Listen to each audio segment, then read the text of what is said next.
What's going on, guys? My name is Joe Graves and this is Mastering Business Growth. Running a business can either be amazing or an absolute nightmare. So on this show, I speak with people who are killing it in business and I find out what it really takes to succeed. If you think you'd be a good guest, then drop me an email at joe@innersound.media. Enjoy the episode.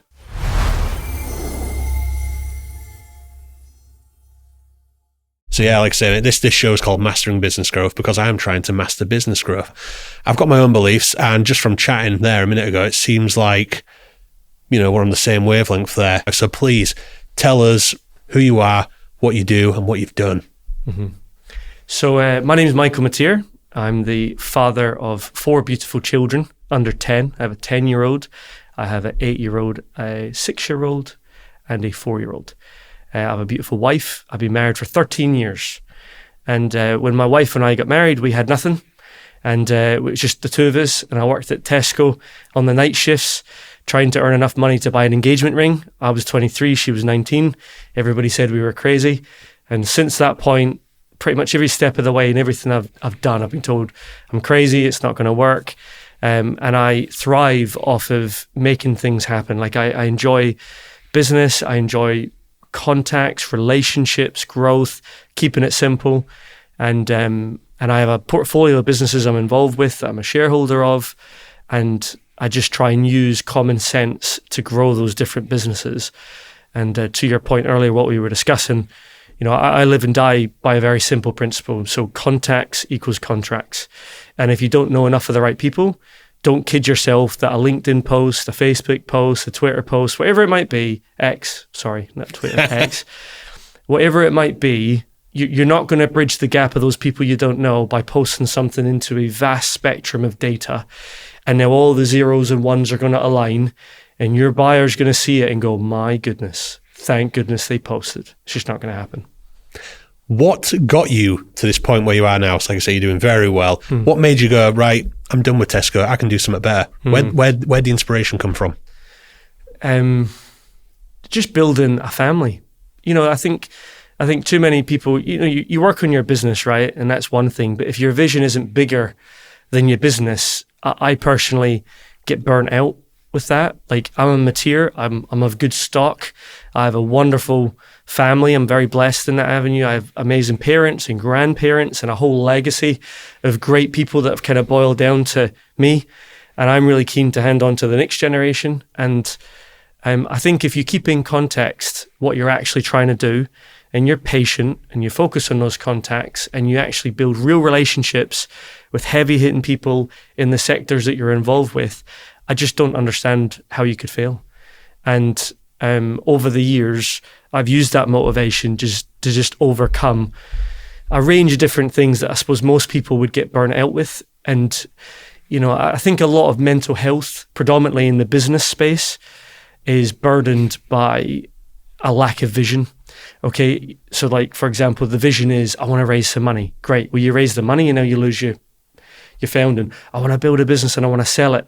Okay, you build the business and then you sell it and now you feel lost. I want to build a team. You build a team and now you feel more lonely than you've ever felt before. Your vision, in my opinion, has to be bigger than the business mechanisms. I'm big into legacy. I'm big into generational elements. And so every business I've been engaged with, I've tried to take that very long perspective view, which sounds easier than it is. But I think if you can get dialed into that, then when you're dealing with these day-to-day problems, and you got to call a spade, right? You've got good problems and bad problems. A good problem is you're trying to grow a business. A bad problem is a health crisis in your family. And keep it in perspective. If you can identify what a good problem and a bad problem is, it's just solving it in between. So I know that was a bit of a long-winded way of answering your question, but hopefully that gives you a little bit of flavour in the right direction. Absolutely. So walk us through the steps from, like you say, Tesco to where you are now. What ventures have you been involved with? Yep. So in 2008 or 9, so I was involved with my brother and I. We had a YouTube channel called Brave Dave TV. My brother Dave, he's younger than I am, so I'm one of 4 boys. He's younger than I am. He's like a human Spartan, right? So he's dark haired, he's chiseled, he's from granite. And back in the day, there was some money to be made in AdSense, 2008, 2009. In fact, probably a little bit later, probably 2010-ish. And Brave Dave TV. It's still live. You can look it up. It's had millions of views. I will. Essentially, all it was a simple principle. It was a lot of pranks. So it was the early days of pranks and viral content on YouTube. And we done that, and it got national recognition in the papers and different things we were doing. And then some business owners approached us, and one thing led to another. Off the back of that, I got involved with B2B marketing, predominantly on like a fractional CFO capacity. So like chief marketing officer basis, or like a CMO basis, and would plug into a business and just try and use a bit of common sense to what they were trying to do. And grew that business and done very well out of that. And then I got involved with a platform called Virtual Non-Execs. Great platform. It's still live today, but 2019. And that business was all predicated around bringing together non-executives to place them in different fast-growing SME businesses. So there was a bottleneck of baby boomers coming through with a lot of talent. And then there's only so many enterprise level companies, Tesco's, HSBC, that are actively building out their boards. So if you've got a FTSE 250, well, if they need 3 board members each, the maths is pretty simple, 750, and you've got literally thousands and thousands of these really high caliber, talented individuals coming through. And so Virtual Non-Execs was essentially like a Match.com of bringing non-executives into fast-growing SMEs. Obviously, a lot of private equity, a lot of family offices, a lot of venture capital, and helping those entities all find each other online. And then COVID turned up, and all of a sudden our whole target demographic was at home, and the platform went from maybe 3,000 or 4,000 members all the way up to 18,000 members. And last year, obviously, I exited that business and loved every minute of it. And I've just built out a portfolio of additional investments. I mean, we can talk about that and how I do that and how I structure that.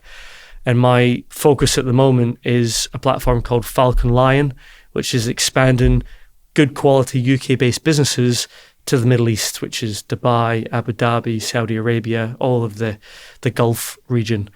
And it's now become a healthy ecosystem of different relationships cross-pollinating, which is essentially B2B marketing on steroids. You know, if you're in the B2B world in any capacity, even if you're in the B2C world, if you need to meet somebody that's of a high caliber, they're probably kicking about in my ecosystem in some way, and I'm very good at monetizing those relationships. So that's how I went from, I mean, there was loads of mistakes en route, loads of errors, loads of things going wrong, loads of days and nights where you think, how are we going to do this? That's all part of the journey. But ultimately, it was just a refinement from that moment when my wife and I started the journey all the way up to today. And the overnight success does not exist. You know, there's lots and lots of little battle scars that enable you to be in the rooms with the right people. Because when you get into a certain room of the right calibered individuals, they can see through, you know, the facade of, you know, we're going to be the next Uber and all these other pitches that everybody throws around. They want to know who you are, what makes you tick, why you should be in the room. And once you vet those mechanisms, then your battle scars earn you into the next phase of business growth and relationships. There's 2 things I really like to talk about with people like yourself. Starting a business, there's 2 parts to it. When everyone starts the first business, they're like, you know, us, for example, when we started recording music, 13 years ago, it's like, cool, we're good at it. We do this. Right, sick, I'm ready to go. Where's the work? And then you realize there's that entire other part where I need to get the work. So there's business development or lead generation as a whole kind of bucket, but then there's doing the work. Let's talk a bit about lead generation and business development. When we were talking just before we started shooting, you were saying how you don't believe in any of like the fluff, any of the fancy gimmicks, and it's all about who you know and relationships, which I thoroughly agree with. Please tell me a bit more about that, your whole philosophy. So on that context, keeping it simple, everybody wants to send an email campaign and then their bank balance grows. Everybody wants to make an announcement and have an investor walk in and write a big check. I don't mean to pop anybody's bubbles. It doesn't exist. What does exist is common sense. Common sense and accumulated time of little wins. So what does that mean? If you every week for the next 6 weeks focus on meeting one heavy hitter in your area, locally, geographically to you, that can make an impact on your business, right? And you invite them to lunch and I'll tell you a whole bunch of hacks on how to get these appointments. But if you can just meet one heavy hitter per week for 6 weeks, you now know 6 heavy hitters that could potentially vouch for you on LinkedIn, right? So you think about the net compounding of that. Now people say, well, what happens if I don't have any money? Or what happens if it doesn't make any money? Well, welcome to planet Earth, right? What's the point of spending all crazy money to not making any money? And what's that to what I'm saying, which is blood, sweat and tears to build relationships. So the first thing you need to do is ask yourself, who are the 6 to 10 people, geographically local? So these are individuals that are like micro influencers. I'm not talking about Elon Musk or Taylor Swift or any of that nonsense. I'm talking about who are individuals, who's the head of the local chamber of business in your area?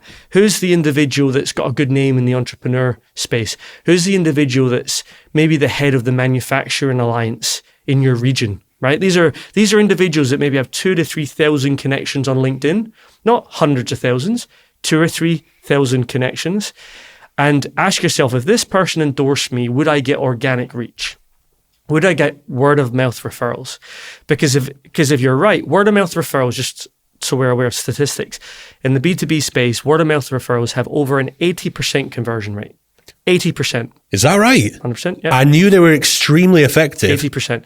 Statistically, if somebody word of mouth, I mean, look at you and I. We're sat here because a common contact of ours said, Michael, you should go meet Joe. I said, well, that's interesting. I'll go meet Joe. That's the only reason I'm interacting, right? Obviously, I've looked up what you're doing and everything else, and I get it. But because an individual told me the conversion rate is, well, I'm sat here and I'm trying my best to add value where I can. So going back to the methodology, if you can make a list of 6 to 10 heavy hitters in your region and start understanding how to reach out to them with what's called an irresistible offer. Now, to clarify, an irresistible offer is not buy my stuff or resell my stuff because you don't know me. That's not an irresistible offer. That's called being a pain in the butt, right? You've got to bring something of value to the table. You've got to think outside the box. Go on their LinkedIn, go on their activity and go through their posts and see what's important to them. Are they involved with a local charity? Are they involved with a local school football club? Are they, what makes them tick? What are they liking and commenting on? If you can understand what's important to them, you can intercept in that moment of what's important to them and bring actual value to the table. If they're involved with a charity, message them and say, listen, I'd like to take you to lunch. It's not going to be anything fancy. It's probably going to be a nice cup of coffee and a piece of cake if I can afford it. I'm a startup business owner. I'm not going to lie, and I'm desperate to build a relationship with you. But by the way, I'll donate 50 quid to your charity or 20 quid or whatever you can afford. I know it's not much, but it's a token gesture because it's important to you. I want to make it important to me. Let me tell you now, if that person replies back no, you are talking to a psychopath. There's no marketing strategy. There's nothing you're going to do that's going to turn that person into a valuable contact. That person's broken. Don't worry about it. Move on, right? Your list will cycle a little bit, but if you can get those 6 to 10 people talking to you, you'll be surprised how quick good quality business leaders are at saying yes to the right opportunity. Then you meet with them and you be transparent. Don't butter it up. Don't try and be something you're not. Don't try and put on a facade and tell them everything's perfect. Pick their brains, talk to them transparently, tell them what you're thinking and what their opinions are, and just try and build the relationship with them. Remember everything they tell you, everything personal they tell you, the name of their dogs, the name of their kids, what they do, all those different things. Remember them. And the number one rule before you leave, get them on WhatsApp, right? Not an email, get them on WhatsApp. After the meeting, thank them for their time and then just politely touch base from moment to moment, right? All of a sudden, you'll have somebody that is on your team from nothing. If you do it right, you have somebody that's on your team. Now what happens is you post something out on LinkedIn. You grab the link to that LinkedIn post, you message that person on WhatsApp and say, let's call him Jonathan. Hey, Jonathan, just so you're aware, I've just put this post out. If you know anybody that could like or comment, please let me know. If you appreciate it or agree with it, by all means, I'd welcome you to like and comment. What do you think they're going to do? They're going to like and comment. What's that just done? It's give you word of mouth digitally, visibility to their following base. It might be only 2,000 or 3,000 people, but it's the right people and they know Jonathan and they trust Jonathan, and then you've just exponentially grown your reach by nothing more than getting access to the right person and building a healthy relationship with that person. Does it take time? Yes, but it works. So time's going to go by either way. You can send email campaigns, you can run all your nonsense, or you can build out healthy relationships and keep extrapolating out those relationships. And all of a sudden you get organic reach. All of a sudden you get visibility. All of a sudden you become accessible to people through heavy hitters because they're all endorsing what you're doing. It's just crazy leverage, isn't it? Mm-hmm. Crazy amounts of leverage. And 9 out of 10 people will not do it. 9 out of 10 people go, that's great. And they'll do it once and then they won't do it again. Was this always obvious to you that this is how because you're speaking about it like it's so clear to you, was it always this clear, or did you ever, when you first started trying to grow a business, did you fall for maybe more shiny kind of newer tactics? How did you figure out that this is the way? I've made every mistake in the book. I've done telesales, door to door back in the day when I was younger. I've done all these different mechanisms. Let me tell you now, right?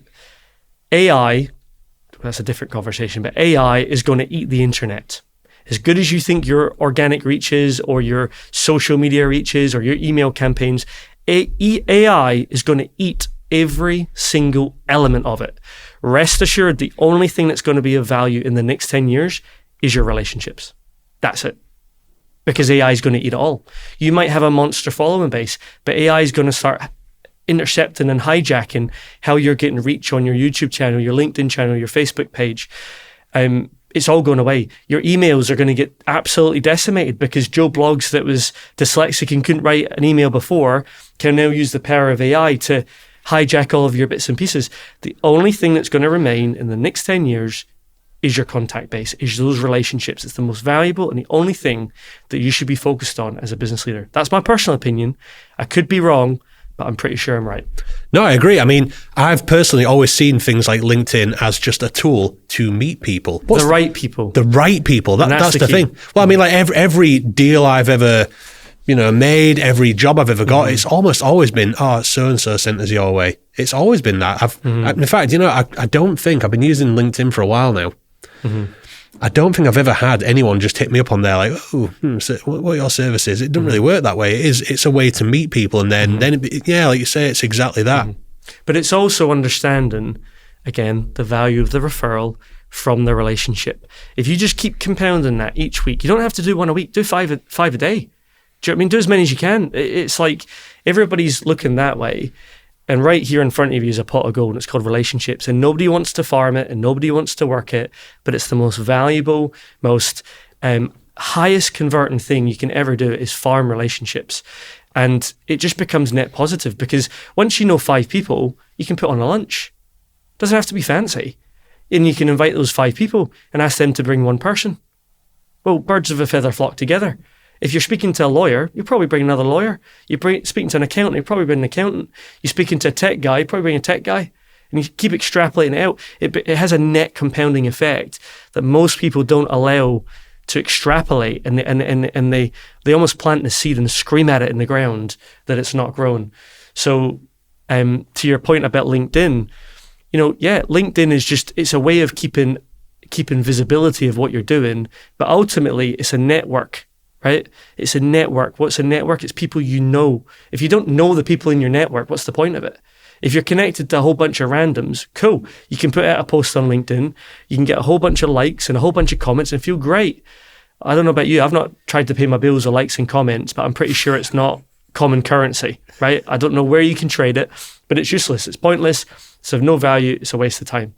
So coming full circle back, the most valuable thing you can do is relationships, and just keep compounding. And you almost have to have what I call desperate patience. You have to be desperately patient. If you're too desperate, it will be perceived wrong. If you're too patient, it'll be perceived inaccurately. But if you're desperately patient, it means you're there, you're consistent, and you're aware. And as soon as it's a deal, bang, you're all over it. You can close it. But it's closed. Somebody might come through today. Somebody might come through in 3 months' time, 6 months' time. I have people like the Falcon Line Initiative, the partners I've got involved, I've known for 4+ years. I've farmed those relationships for 4+ years and never made any money off of it, but I've always kept them in the loop. And I've always been helpful, and I've always tried my best to keep the relationship healthy. And guess what happens? When I call in a favor, No problem. Done. And that's the value that everybody misses. Everybody's obsessed with email campaigns and all these gimmicks. It's all going away. AI is going to eat it all. AI is going to eat every molecule of the internet, of your digital marketing, and everything in between. That's why this is so valuable, because AI can't replicate two human beings that are real interacting. It could pretend and create two fake avatars at some point. It could have a conversation. Why would you watch that? It's soulless. It's literally soulless. So obviously the clear message here is it's all about relationships and the right relationships. Yeah, the right relationships. Are there any modern marketing tools, or like we say, gimmicks, that do have a place to kind of aid these? What would you use? Because obviously, like you say, you have a history of marketing and you have clear principles and values. How did you blend those two together to make them work? So LinkedIn, 100%. Like, again, keeping in the context, we're talking about B2B. Where your buyer is where you have to be. And there's no point in doing a B2B strategy on TikTok. Yes, there's different people that will say, well, that's what you should do. That's okay. That's not my experience. I don't agree with it. If you're selling, dog food, probably Facebook, Instagram, TikTok, that's fine. I personally think LinkedIn for your thought leadership. And thought leadership can be simple. It can be having some fun with your family and just sharing a little bit of a thought piece about it. It can be meeting up with somebody and doing a lunch and taking a picture.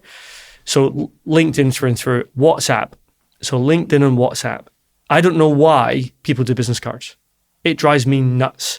I will walk into a room of heavy hitters and I will come away with WhatsApp contacts. Why do I want a business card? Why do I want a landline number? No. What's your WhatsApp? I'll message you now so you've got mine. As soon as they're in WhatsApp, it's game over. Why is it game over? Because that's where you message with your friends and your family.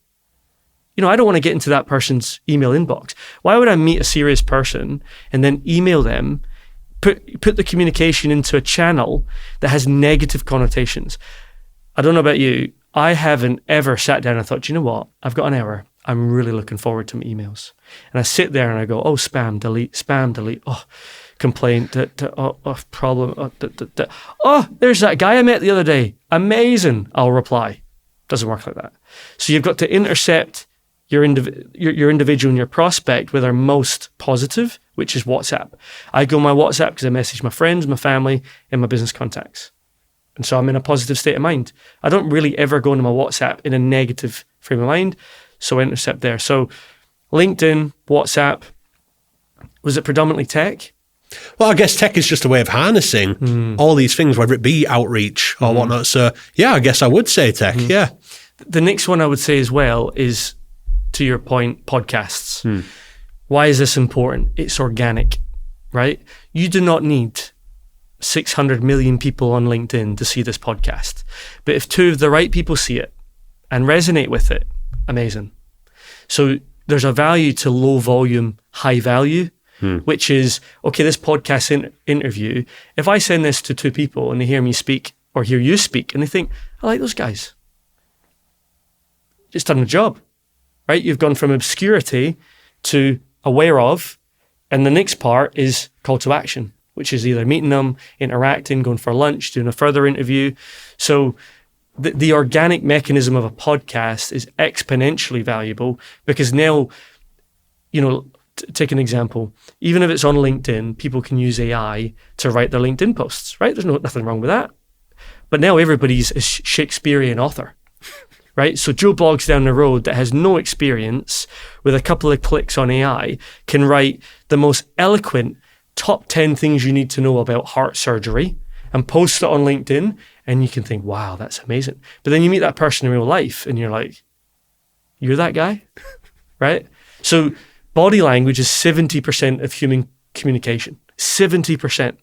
So if you can see body language and you can interact with somebody on a digital mechanism like a podcast, and you can share that with somebody, you're 70% more advantageous to them liking you just by them seeing you, by seeing your body and your interaction. If you take an extreme, if I sit like this and talk, right? It's body language. You're thinking, what's wrong with him? Is he having a stroke or a seizure? But if you use your hands and you gesture and you're positive, these are all things people read this. They read it and it's important and it helps with the conversion of the person to want to move forward with you. That's kind of how we pitch this. It's like scaling face to face. It's literally 100%. there's that and the outreach aspect of it. Like 100%. I say, there's people that would never have replied to me in a million years if I was like, oh, would you be interested in my offer? Yeah. If I'm lucky, it'll open it.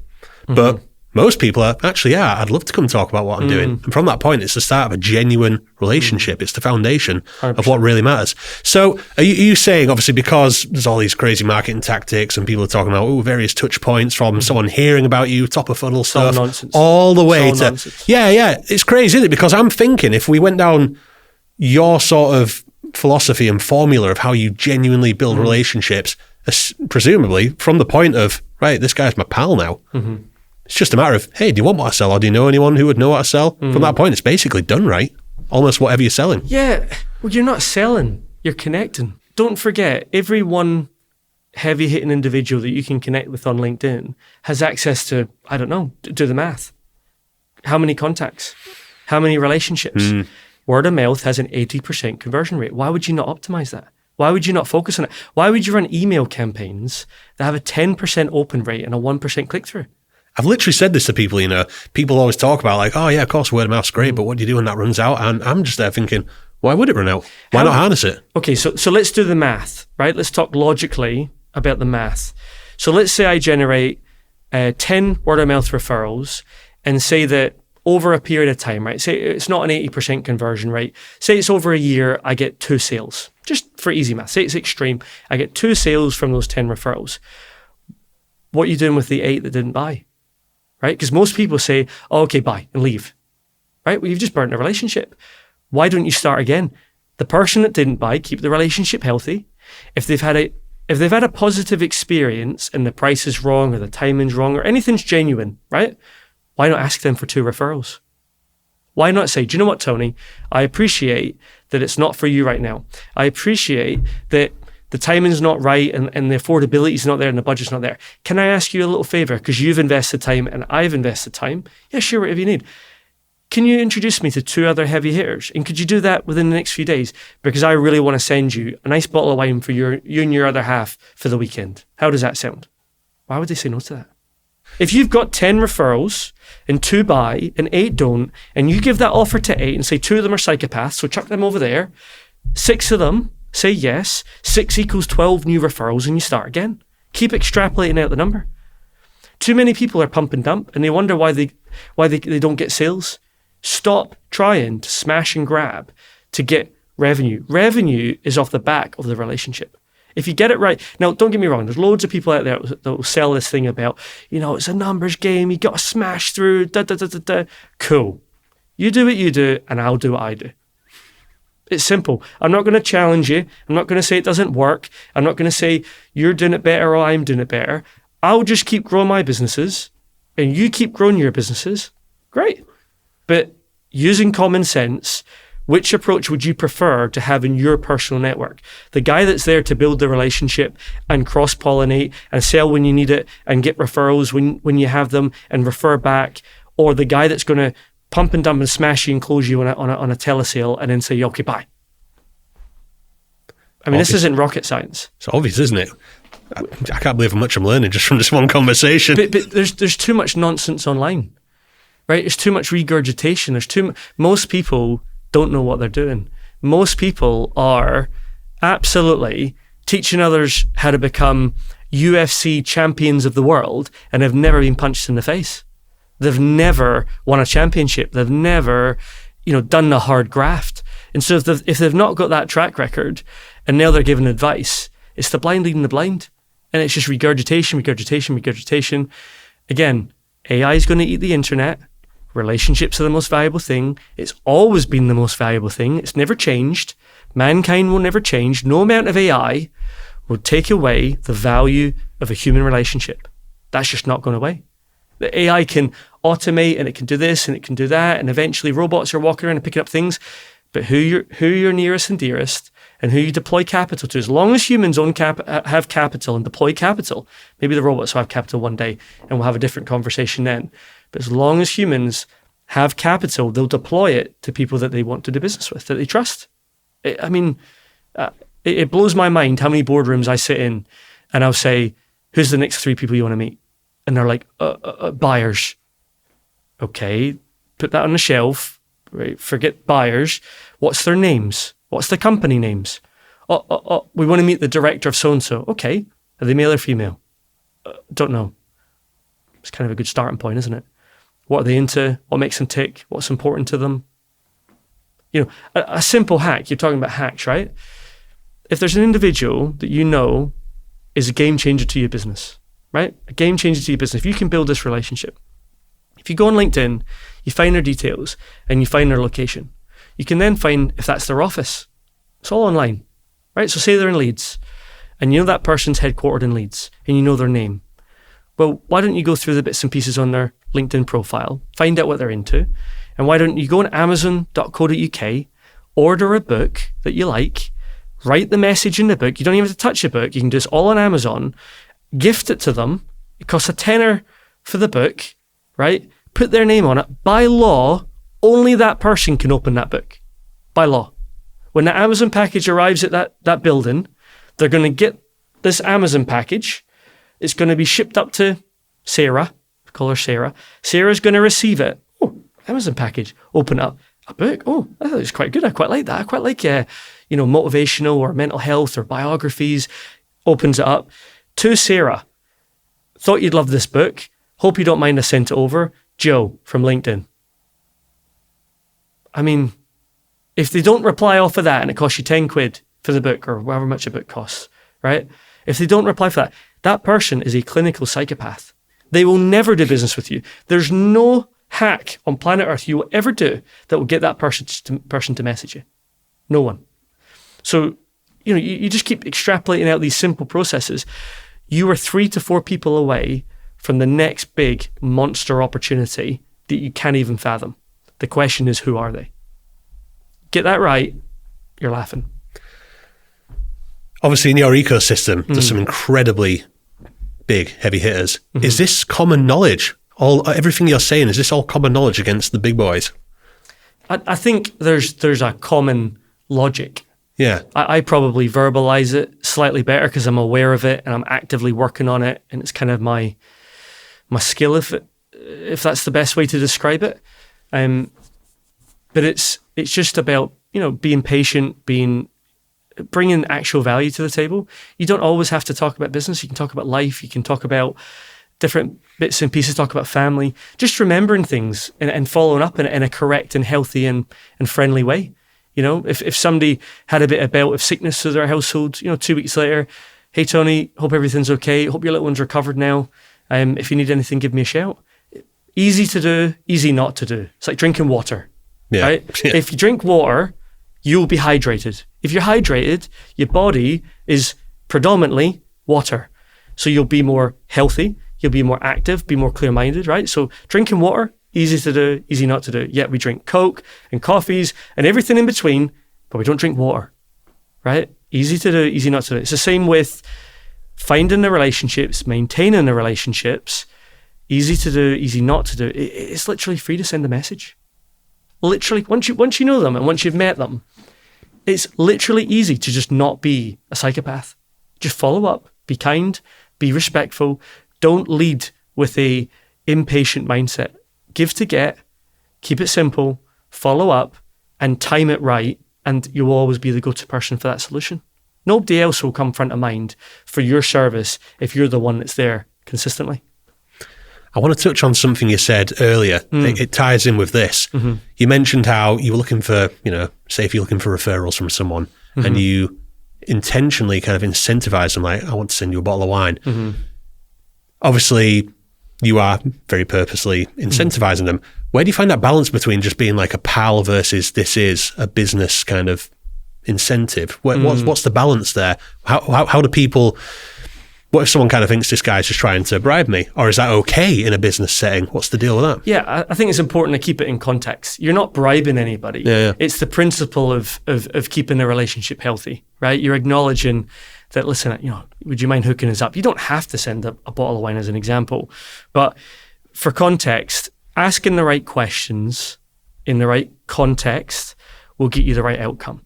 So for example, if I'm with somebody that I want a referral for, I could go away and get annoyed and say, this person's still not referring me anything, right? Rule number one, these people, the other person cannot read your mind. right? They actively do not know the position of your business. They might misconstrue that you've got too much to do. People are people, right? So if you ask the right question, you'll get the right answer. On that note, when you interact with this person, what I would do, I'd say, for example, Joe, I'd say, hey, Joe, listen, I know you're doing a whole bunch of interviews with different business leaders. What do I have to do to meet those guys? Right. And the skill is in the silence. Just ask. The skill is in the silence. Don't ask and then fill the gap, right? So what do I have to do to get a referral from you? Oh, you're actually asking me now? Well, you see how you had to audio note as in fill the gap? Yeah. Most people say, what do I have to do to get a referral? Because because of this, because of that. Ask the question and politely wait. It's that simple. So you just say, Joe, you're meeting lots of business leaders. What do I have to do to meet those guys? And is this you asking me now? But isn't it interesting? Yeah, that is interesting. But that's the point. You ask a nice question and you patiently wait. Whoever speaks next loses. That's all it is. So the power of asking a good question and learning how to shut up and listen is very, very, very valuable when you're serious about getting referrals. Because what they say next is how you get the referral. They're going to tell you. They might even say, oh, I'll pass you referrals. And you say, great. When would that be? Is it this week? Next week? Tell me, what do I have to do to get it sped up? Do we have the trust in place? Do you want me to show you something? Nice and simple. And you go silent.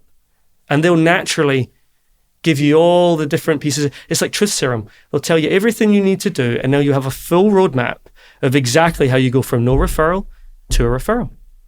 It's that simple. Just ask a question and shut up and listen. Next question. What do we owe you for all this information? Because you can't learn this on... No, listen, I try and be transparent. It only works when you work at it, right? Majority of people do not want to work. That's the truth. Most people want to raise a whole bunch of money and assign somebody else in their new team they've built out with their big fundraise and whip them to death to hit all the numbers, right? The reality is, it is hard, but it's worth it. Anything in life that is hard is worth it. Anything that's worth it is hard. And it's just keeping in context. What I'm saying sounds easy. Most people won't do it. Most people won't do it. You're one of the rare exceptions where you'll do it. You get the context of blood, sweat, and tears and building the relationships and all the rest of it. But the majority of people want a gimmicky hack. They want to smash and grab. And that's why I'll just keep doing what I'm doing. Because most people are impatient. I'm 37 years old. I've got over 30 years to keep getting it right in business. 30 years. That's a long time. We can do business today. You can do business tomorrow. You can do business in 10 years, 20 years. Got 30 years to keep going.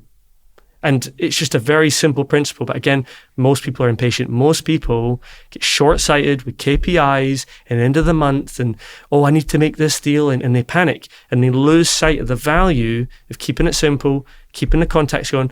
I mean, at the end of the day, if you had to raise £100,000 to save a loved one within 7 days and you had to meet 4 heavy hitters a day, you'd be pretty good at getting it done. Yeah, I have noticed in my times of the most intense squeeze, I can pull anything out of a hat. You know what I mean? It can happen. So there's a little bit, and obviously we're both into Star Wars, right? There's a little bit of a Jedi ninja mind hack with that you almost have to trick your mind into being desperately patient, right? So you've got a 6-hour window. Pull your finger out, get it done, right? Whatever you need to convince your mind to do it, get it done. As soon as you send those messages, there'll be a response, not from all of them, but from some of them. But guess what? If you don't send the messages, nobody's replying. If you don't ask for the referral in a healthy way, such as, how do I earn a referral from you? What do I have to do to get a referral from one of your contacts? Then you're not going to get the answer. So it's an action-based mechanism, and most people don't want to take action. Can you, again, just to break this down into incredibly clear, simple steps, give me an example. I'm Joe. I run a podcast production company. I'm trying to sell 10 packages in the next 2 months.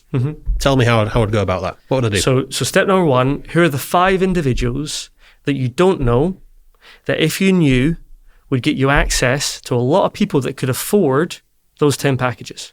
And how do you identify these 5 heavy hitters? So say you've got so let's take 2 scenarios. Let's say you've got track record, as in you've got a bit of revenue and all that good stuff. If you've got revenue, look who your biggest spenders were historically, right? If you don't have track record, then just use an educated guess. So let's say somewhere in the middle, you think manufacturers. Manufacturers are my best buyer of these packages because they want to get exposure. They're not very good at marketing, but they enjoy the personal interaction, right? So I would say to myself, well, who's the head or the president or the chairman of the manufacturing alliance, right? Now, how do you find that? Google, right? So you go onto the manufacturing alliance, you click on team, you click on president or leadership, and then you search those people up on LinkedIn and you see who's active. And then you drop them an irresistible message and you say, hey, I'm Joe from XYZ Podcast Facilitations. Would love to invite you in. Absolutely complimentary. As a thought leader in the space, would love to hear about your opinions and Keir Starmer's announcements in October. It's quick turnaround, but we'd love to have you in, right?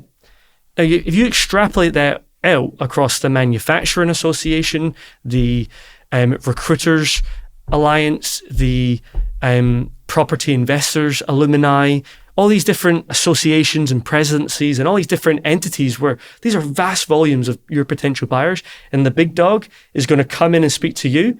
After that interview, say, hey, would you do us a favor? Yeah, sure. If you know anybody that pops up and comes to mind, would you mind pointing them my way? Yeah, sure.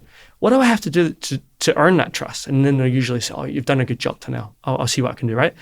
When you create that content, you put it out, they like, comment, and engage, and straight away they're organically. Same way when I put this out, you get access to my network. I know the game, I know the mechanism of the reach. I'm no fool, I knew that in advance. no, but it's powerful, right? It's powerful. Oh, yeah. Because then what happens is anybody that says to me about the podcast, the podcast solution, I go speak to Joe, he'll look after you, right? So again, there's a little bit of blood, sweat, and tears because people say, well, what happens if it doesn't work? Make it work. What happens if I don't get a lead? Get a lead, right? Get the relationship, keep it simple, be desperately patient, keep extrapolating it out, and you make sure that you get referrals from these heavy hitters and just keep going, right? Now, I get the pressures of finance and got to close a deal and all the rest of it, but don't allow that to make you short-sighted and end up having 30-day cycles of always being broke across 2 years. Instead of having 2 years of just constantly, we need a deal, kidding yourself, and it doesn't work. And then a new gimmick, and then it doesn't work. And then every month for 2 years, why not just every week meet a heavy hitter throughout for 2 years? There's 52 weeks in a year, right? Just say a couple of weeks off. That's 50 weeks a year. That's over 100 heavy hitters that could have access to thousands of your individuals. And the secret sauce, when it starts working, keep doing it. Most people, they get a win and they stop, right? What I've learned about meeting the right people, no matter how many of the right people I know, I can never know enough of the right people. I still network, I still meet people, I still take the call, I'll still jump on a quick Zoom, I'll still have a quick telephone call, I'll still pop in and help. I'll make time to meet a volume of the right people every week. There's no excuses. No matter how well you're doing, no matter how well it's working, keep doing it. As soon as you stop it, it has a domino effect back the way. Most people, they'll do it, they'll get a win, they'll stop, and they'll wonder why it's not working anymore. You stopped. So in the B2B space, everyone's trying to make it look complicated to sell. Basically, the secret is look at it all, simply step right over it, and just look for heavy hitters. Build relationships. Keep it simple. Build relationships. In the B2B space, it's all relationship-led. If you want to get something done, it's who you're going to shake hands with in business. B2C is very different, completely different animal. Even though, B2C, if I had a dog food brand, I'd want to go meet the guy that owns Pets at Home or the CEO over at Pets at Home. I was literally going to ask about this, obviously, because it is a different, you can't go and meet every customer who might want to, buy a bottle of Coke, coffee, you know what I mean? Mm-hmm. But like you say, there's people who have influence, so meeting influencers and whatnot. Well, influencers, but that whole thing that there's loads of bots and negative sort of false metrics being used, like likes and comments for volume of reach. Well, it's all nonsense. Likes and comments doesn't mean anything. right? So, for example, if I was a dog food company, as an example, I would want to know which association Pets at Home is a part of, which reseller, alumni, or association they're a part of. And guess what I would do? I would Google it. I mean, this is not rocket science. And I'd work out, well, who's the chairman of the UK Pet Food Reselling Association? Who's the individual that has spent 30, 40 years meeting all these heavy hitters, and you can just turn one person into a valued contact? Yeah, they might not be the buyer, but they have access to all the buyers. Why not explore with them becoming a member of your board, going back to the virtual non-execs? You know, if you know somebody that's crazy connected in your buyer space and they have all the contacts, say to them, listen, what would it look like if you became a board member in my business and you advised us and made introductions and helped us elevate into that space? What would that look like? Just have the conversation. Why not? Don't overthink, I couldn't afford that guy, you wouldn't be interested, couldn't afford that lady. Just ask and shut up. Ask and shut up. You'll be very, very surprised how reachable it is when you ask in a polite way and you just listen to what they say. I've found as well, most people, when they know things like this, they're happy to talk about it because it is a brutal journey.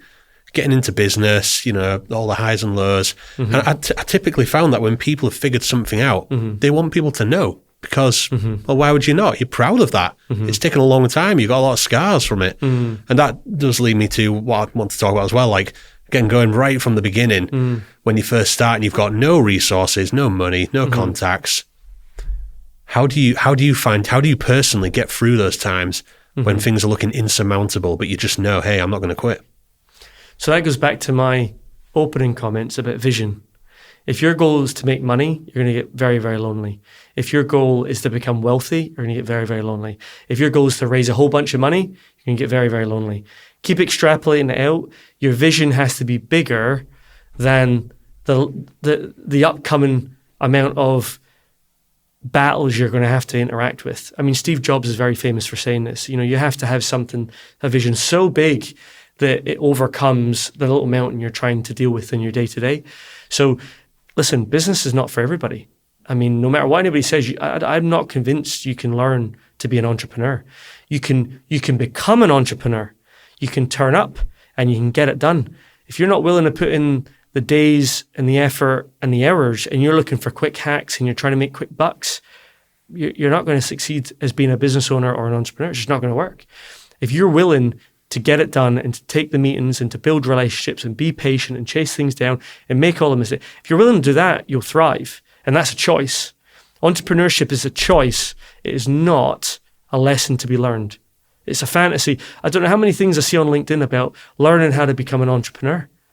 It's absolute nonsense. No, I've always thought, because I was technically one for probably at least 5 or 6 years before I'd even heard of that word. What I was a dude who just loved doing what I do. And I was like, well, I don't think they do this as a job anywhere else because it wasn't really a thing, you know, just what many recording studios about 10, 12 years ago, whatever. But I just knew this is what I want to do. And then I kind of learnt various extra bits about running the business, like, finances and that, as a necessary evil to keep doing what I like doing. Yeah. And that's just where it grew from there. But you're willing to go through the long days, the long nights. And the crazy thing is, you know, if you've not run a business or you've not grown a business, it's very, very hard to communicate what that is like. And it's like trying to describe to somebody what it's like to get punched in the face. You know, you can think, oh yeah, that would hurt. But if you've never had another human being absolutely try and take your head off in the face, then... with intent. It is what it is, isn't it? You know, Mike Tyson very famously says, everybody has a plan until they get punched in the face. And it's very hard to describe it. It's what you do next that is the skill. You know, you're going to get knocked down. You're going to have things go wrong. You're going to get blindsided. You're going to get bills you didn't think about. You're going to not understand the tax codes. And all of a sudden, the accountant's calling you up and saying you've got a tax bill that you weren't aware of. These are all things that are part of the journey. And as those journeys and scars and problems and solutions accumulate, those battle scars get you in the right room with the right people. But not only that, you can calibrate whether or not somebody has been through a journey. You can calibrate if somebody's earned it or inherited it. You can calibrate if somebody is serious or if they're just kicking around the bushes. And actually, it almost cements you as a person that's worth meeting. And again, that all sounds great, but my entrepreneurial journey, I've been doing, I was doing boot sales when I was 5 with my dad, and I remember we had car boot sales and my dad was teaching me to put the stall slightly further out than everybody else's stall, and it would create a bottleneck, and everybody looks at our stall, and we'd sell more things if we'd done it that way. And these are all little things that have net compounded across the years into even that little piece of information as a 5-year-old mucking about for an extra couple of quid as a kid that was keeping our family going back in the day. It still extrapolates out to maybe doing a conference or doing an event or going to a lunch with some heavy hitting business leaders. These are all really like for example, the car boot sale thing and putting the stall slightly further out. I know that to get attention, you have to sometimes get in the way. And so extrapolating that out, if I go to a business meeting with a dinner, I want to know everybody who's in the room, and I will get in the way to sit next to the right people. So when everybody's all awkwardly deciding where they're sitting, I'm beelining and I'm pulling my chair out and I'll sit there. Because I've seen that guy sat over there, or that girl sat over there, or that lady, or whoever the heavy hitter was I wanted to meet, I'll go over there and I'll productively make sure I sit next to that person. Or I'll find that person, I'll say, hey, you sit next to me, and they sit down here. And they're all little skills, right? You can't teach those things. If you've learned it and earned it, great, you'll thrive. But going back to the question about, being a business owner or an entrepreneur or somebody that's going to grow something of any value, it's just a big decision, and it's about getting ready to just get bombarded with every problem you can conceive. And if you keep going and you keep pushing through those problems, you'll learn a whole remit of skills that will always make you a valuable individual in the business space. No matter what happens, you can have a business and it can fail, but you could learn that maybe you're amazing at finance. And now you could become an FD for somebody and actually understand the mistakes and how the HMRC catches you out, and because you've got those battle scars. So as long as you take a positive initiative to it, I just, either you're in and you're in, or just don't do it. Go get a job. Yeah, we never had a backup plan. It was always, if we ever hit a hard time, it was like, not got much money left. And it's like, right, double down, find some. It was never, oh no, I guess this is done. This is just what we do. And it's always there. The foundations are still here. So it's like, okay, we'll always find the way. Do you know, I did want to talk about something you said earlier, like if you're doing it for money, stop, it's not worth it.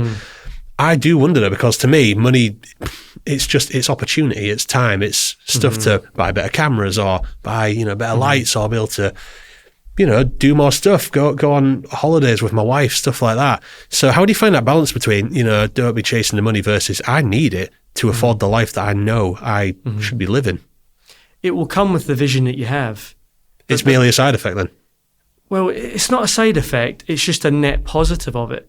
So, if you're very talented in what you do and you put yourself in the right rooms, you'll generate business. And as you generate business, you'll have to then work out systems and processes and the ability to fulfill those expectations. And that will naturally lead to more money. But what I'm saying is if to extrapolate out the example, right?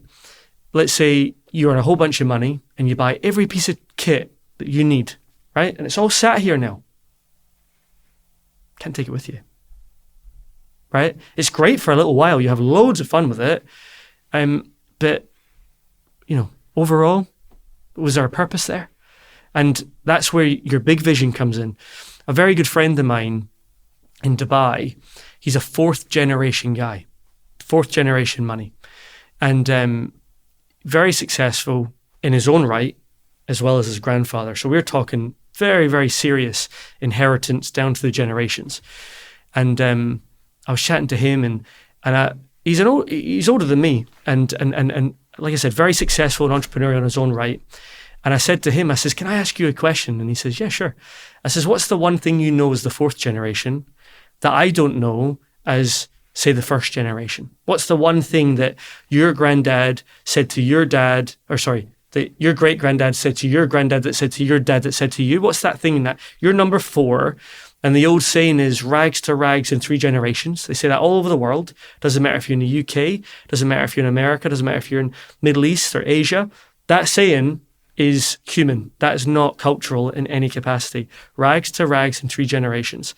I said, you're the 4th generation. What do you know that the rest of the world doesn't? And he said to me something that at first I thought was a bit strange, but when I thought about it and went back, I actually done this. He said to me, Michael, what's your 100-year vision?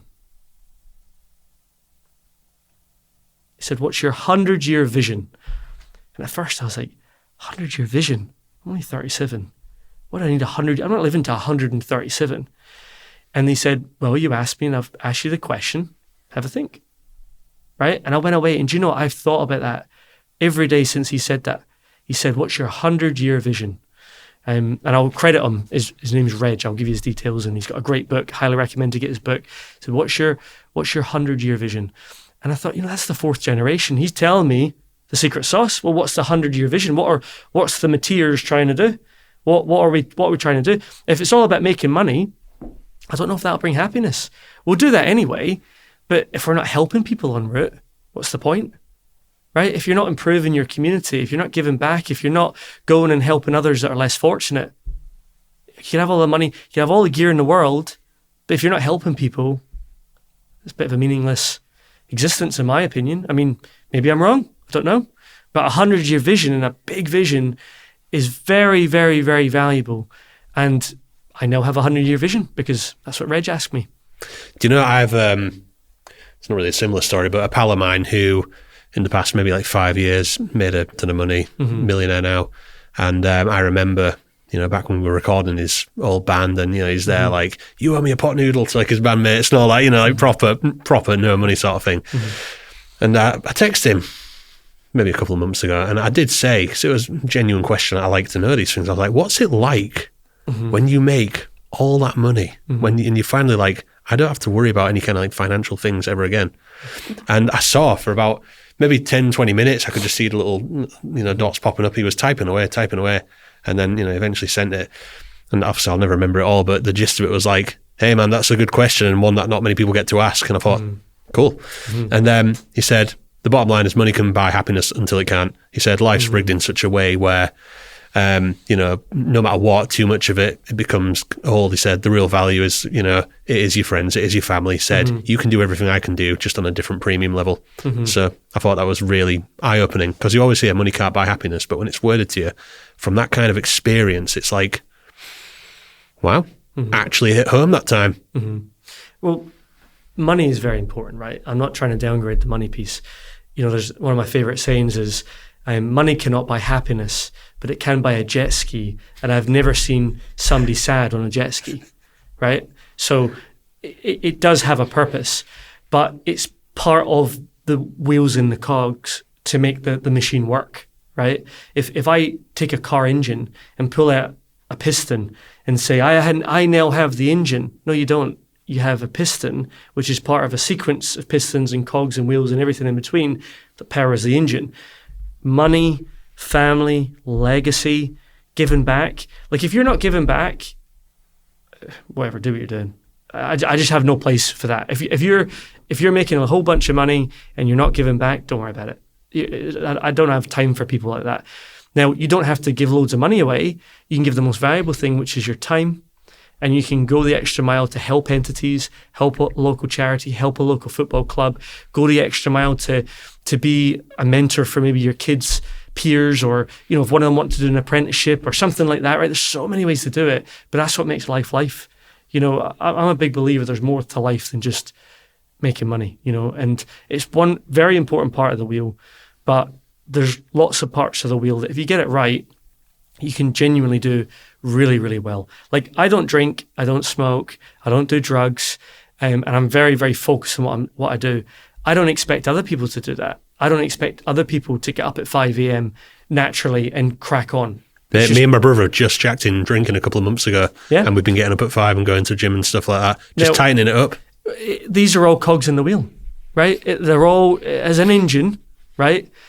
If you have all the money and you're snorting up your nose, you're going to end up with nothing, right? It's very simple. You have no family, no nothing.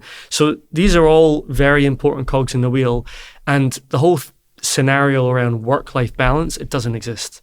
It doesn't exist. What exists is it's tough, So do it tough, right? It's always hard, especially as a man, right? I don't want to get into gender and all the rest of it, but as a man, it's very, very, very, very hard. You've got to lead the charge. You've got to always be seen as strong. You can't, there's so many things within your family, your friends, your peers, as a business leader, meeting other business leaders, you've always got to be strong, but it's hard. Every moment of it is hard. Get used to it being hard. Stop trying to find that, I should be happy every day. No, it should suck 99% of the time, and then the 1% makes it worthwhile. So you should be striving for purpose every day. Well, what's your vision? Like, what are you trying to do? I mean, I don't think that generations before me and before you and before anybody listens to this, for thousands of years, fought saber-toothed tigers, rival clans, plagues, disease, you name it, right? So that we could be here, so that we can try and find to have a good day. I mean, that seems mental. I think we're just part of the equation, and an important part of that equation to keep that legacy going. And what is that legacy? What does your name stand for? If you come from good stock, continue it. If you're the first generation, good stock, get it going. Right? There's no excuses. When I talk to people about legacy, they say, I came from a rough upbringing and my parents. That's fine. I'm not saying anything against that, but fix it. Break the chains. Do something different. Make sure that the generation after you looks back and says, that was the guy, that was the girl. They done it. They broke the chains. I know this seems very, philosophical, but too many people, they dial into the moment and they don't understand the battle plan. If you're too worried about the bullets whizzing over your head, you can't get that full schematic of where's that and where's this and where's this on the board. You've got to start getting things bigger and perceived and then dial in, and that's where you get your energy from, that's where you get your focus from.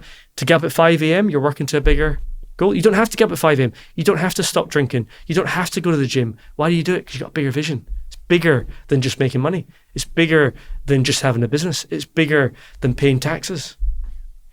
The reason I'm speaking to people like yourself is because obviously I'm trying to master business growth, and that's not just a quirky title. I've been a business owner for, like I say, about 13 years, and I genuinely believe that if you do it right, the amount of some of the best times of my life, the amount of joy you get from doing what you do, when people love the work you're doing and whatnot, and being able to pay for your house through something you've created out of thin air. You know what I mean? I think it can be the best thing, one of the best things that people do. And it can give you that kind of freedom that, again, taps into having a better family life and whatnot.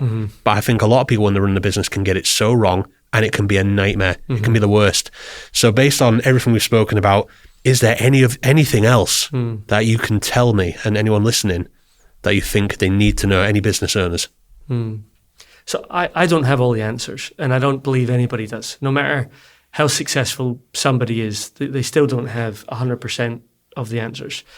I think if you can get yourself grounded in a vision and you can make that vision bigger than the circumstance you're dealing with, I just don't understand how you can fail. I just don't understand. Like, when I'll give you an example. So in February, and I don't want to timestamp this podcast, but in February, I went out to the Middle East for the first ever time.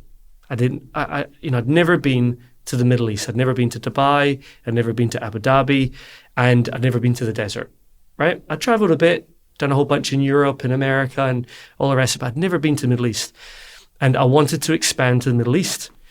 And I booked the flights and I went out, and I thought, I'll think of it as Yorkshire with sand.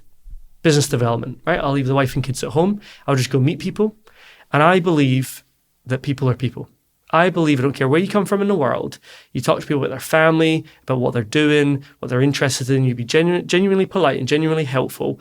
I don't understand how good people will not be reciprocal to that. I'd never officially met the Emiratis, which are the locals in the United Arab Emirates, which is Dubai and Abu Dhabi, and a few other Emirate states. But I thought, yeah, I'm going to try it. So I went out there, leveraged a few relationships, got a whole bunch of meetings. One thing led to another. Surprise, surprise, people are people, right? People are people. They have good days. They have bad days. They go to the gym. They stop going to the gym. They have a business. They make money. They lose money. They have a problem. They fall out with somebody. People are people, right? And now all of a sudden, out of that is grown Falcon Lion, which is a substantial network of very, very heavy hitters in the Emirates, in Kuwait, in Saudi Arabia, all wanting to plug into the UK businesses that I'm involved with, right? Now, you could say, oh, well, that was lucky, Michael, and oh, yeah, what was the hacks and what was the tricks? People are people. Just meet the right people, surround yourself with great people that you just love to be around. If somebody's an idiot, cut them off. There's 7 billion people on planet Earth, you'll be okay. Go find a new circle. If you feel you can't get on, you can't abandon your family and you can't abandon siblings and things like that, but you can obviously be respectful. You can always upgrade your peers in business. And sometimes in life, you can be a level 10 skill set in a level 2 room, right? If you're a level 10 skill set in a level 2 room, you need to go to a level 3 room, a level 4 room, a level 5 room. What's that room? Heavier hitters, people you feel out your depth with. And when I went out to the Middle East, I went in, I got a bigger vision. I'm there to thrive, to prosper, to build value, to build relationships. I'm here with a positive agenda. I'm here for my family, for my legacy. Like, why would that fail? I just don't understand how that could fail. Now, yes, it's hard. Yes, things go wrong. Yes, people didn't turn up. And yes, I had to be creative on my toes. And yes, it probably sounds nicer and easier than it actually is. But if you're dead on focused, why can't you succeed? And that's the thing that I think most people get blindsided by. And I've still got lots of learning to do and lots of growth to do like everybody else.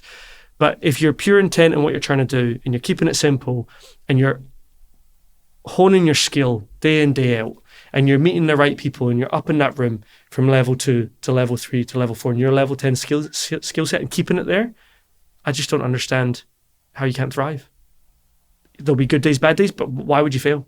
Thank you so much. I've really enjoyed this chat, mate. Yeah, I think, it's been a pleasure. Honestly, one of the most educational experiences I've ever had after so many years in business. And I think anyone listening, they're going to learn so much. Really, thank you so much. No, thanks for the opportunity. I appreciate it. Thank you so much for watching this episode. Again, if you think you'd be a good guest on the show, then please drop me an email at joe@innersound.media. See you in the next episode.